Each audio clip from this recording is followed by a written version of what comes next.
wonderful Wednesday, and that, of course, is writing. With writing, we have been working extra hard on our narrative writing project.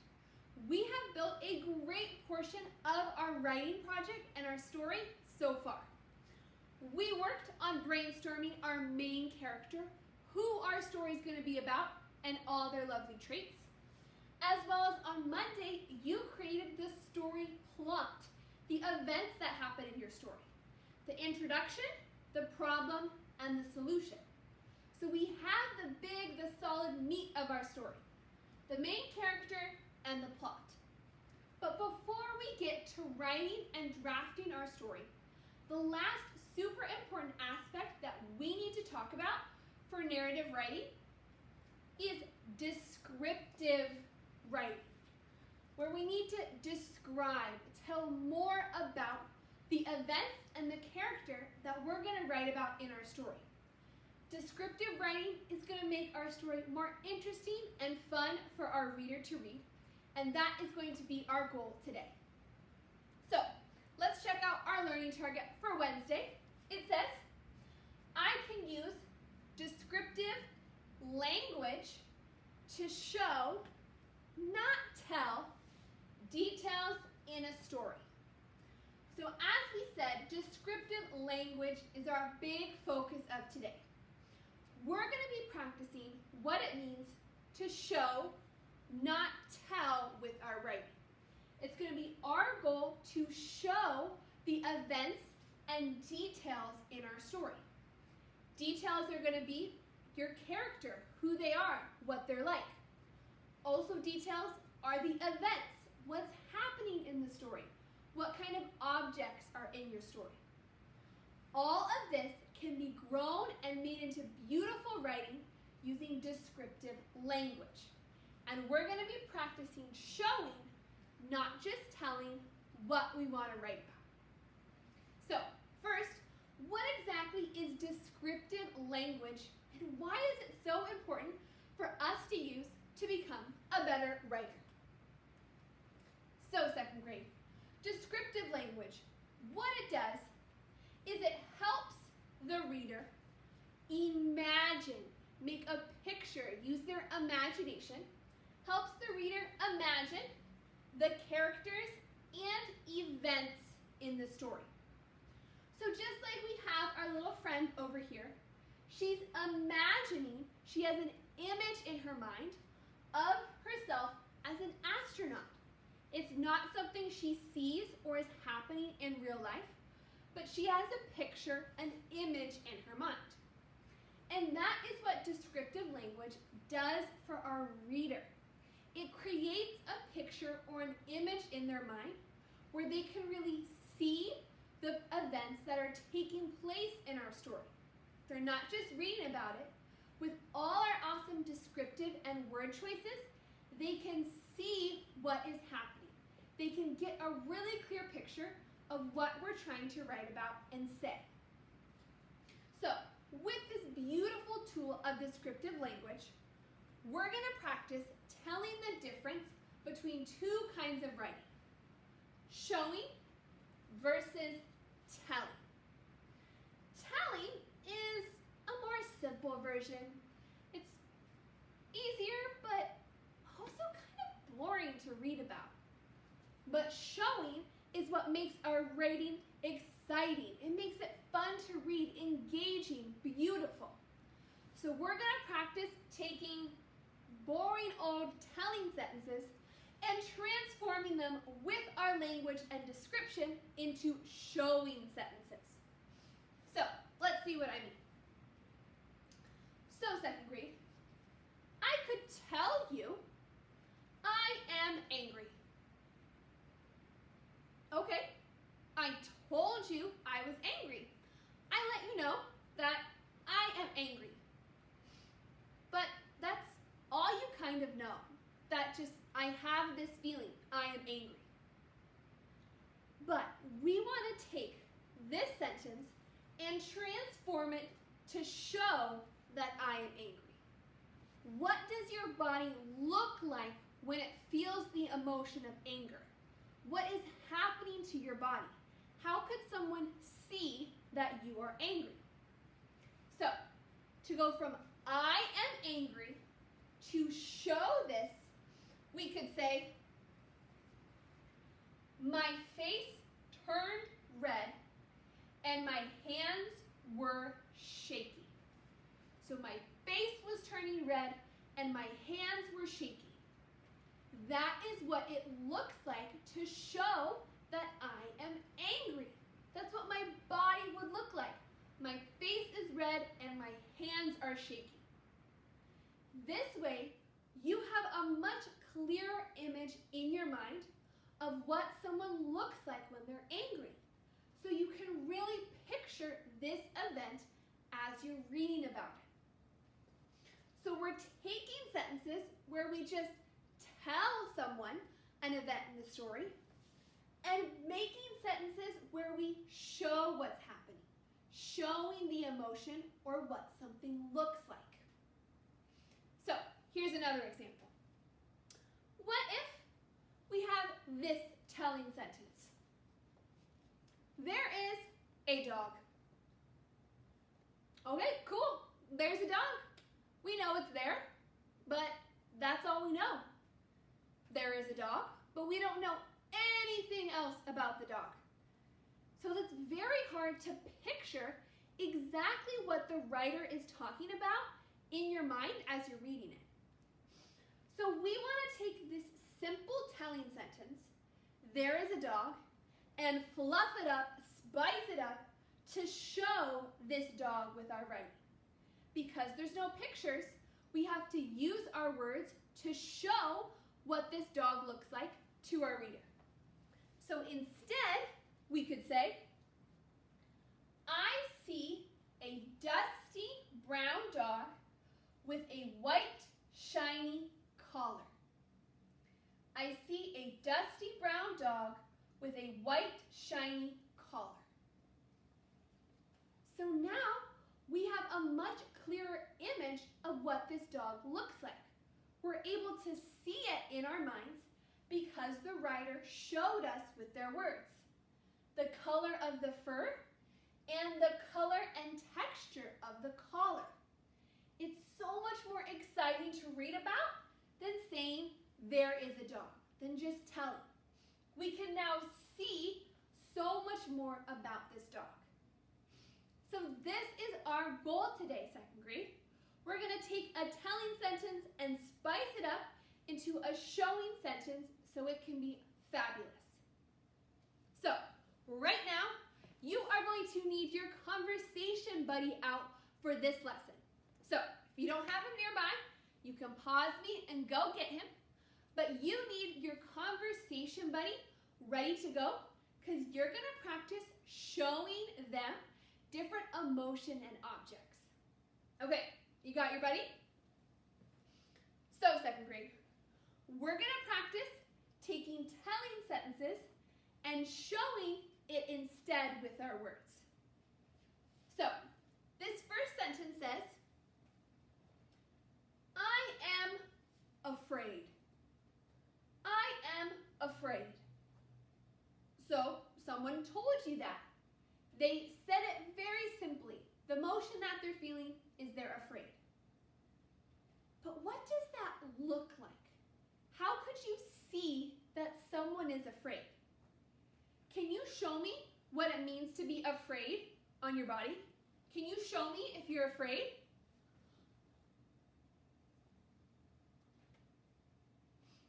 What does that look like? What is your body doing to show that you are feeling afraid? I want you to take your conversation buddy, pause the video right now, and talk to them. How does someone look that they're afraid? What are you doing right now to show that you're afraid? So go ahead, talk about it with your buddy, and then come on back. Okay, pause.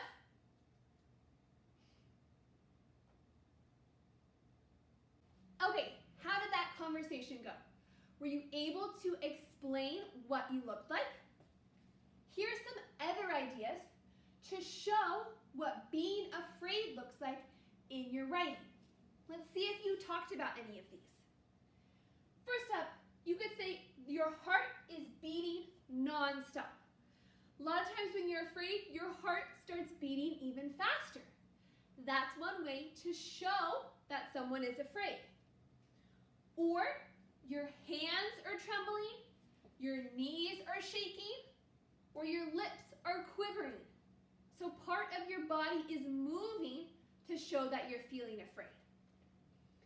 Or you could be covering your eyes with your hands. You don't want to look anymore. So to show you're afraid, you covered your eyes with your hands. All of these are ways that your body shows that it's afraid. Or you could tell someone else is afraid. This is the kind of language we want to use in our writing. Instead of just telling that a character is afraid, we want to show what their body would look like. Okay, let's try another one. But before we get there, let's give ourselves a break for writing. So come on, stand up with me, and I've got a question for you to get our body moving. Okay, so which one of these would you rather do? Would you rather write a 10-page paper? Would that rather be your job, to write a 10-page paper? If so, you're going to do disco. Or would you rather give a presentation? Stand up in front of people and speak to them. A presentation? If so, you're going to do rock and roll for 5 seconds. So you got a choice. You got to pick either a 10-page paper or a presentation in front of a group of people. What would you choose? I would choose a presentation, I think. So I'm going to do rock and roll for 5 seconds. You got your choice? You got to pick one. Okay, here we go. 1, 2, 3, 4, 5. Good job. Thanks for being silly with me. Okay, come on, sit back down, and we're going to transform our next sentence. Okay, got your buddy still with you? So this sentence is telling an emotion. I am shocked. It's another word for surprised. I am shocked. So you now know someone's emotion. They told you. But how could we show that emotion with our words? Can you show me on your face right now? What does it look like to be shocked? Is that what you look like? So, can you now take the time to pause the video and talk to your conversation buddy? What did you just look like when you were shocked? What was happening with your body? Can you go use your words to show them this emotion? And then come on back. Okay, pause. Okay, here's some other ideas. Maybe you talked about some with your buddy. So let's check out some more examples of ways to show that you might be shocked. Okay, first up, we could say the eyes are popping out. So your eyes get really, really big to show that you're shocked. They look like they're popping. Or you're gasping for air. You take a short breath. You're gasping for air, and that shows that you're shocked. Or you're jumping up or back. You got scared, you jumped. That happens a lot when you get shocked. Oh my goodness, you jump backwards. That's another way to show that someone is shocked. There's also hands covering your mouth, your hands covering your mouth, or your jaw is dropped. Like when you get shocked, sometimes your jaw just drops open. That's another way to see that someone is shocked.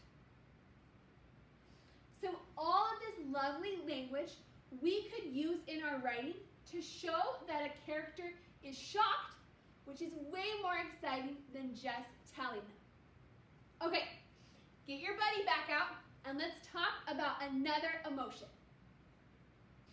Okay, so what if you just told your reader, I am proud.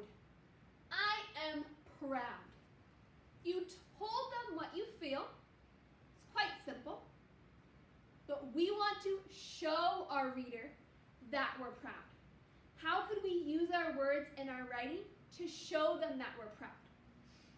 Can you show me with your body? What does it look like when you're proud, second grade? What does it look like? Awesome. Okay. So now that your body looks like you're nice and proud, can you tell your conversation buddy exactly what your body looks like? How can you see that someone is proud? Go describe it to your buddy and then come on back to check. Okay.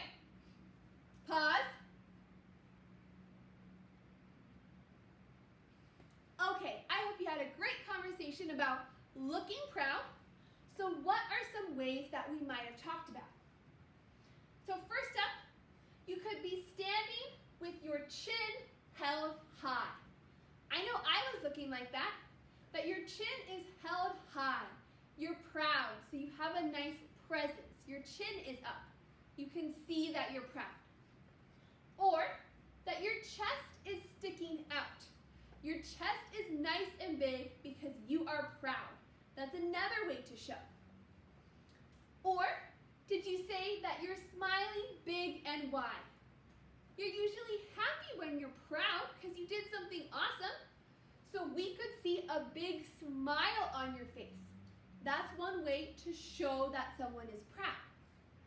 And lastly, you could have a pat on the back. If you're proud of yourself, you could be patting yourself on the back to show all your hard work. So these are just some examples that we could use in our writing to show the feeling of being proud. Okay, we've done some awesome work with showing our feelings. What if we want to just show an object?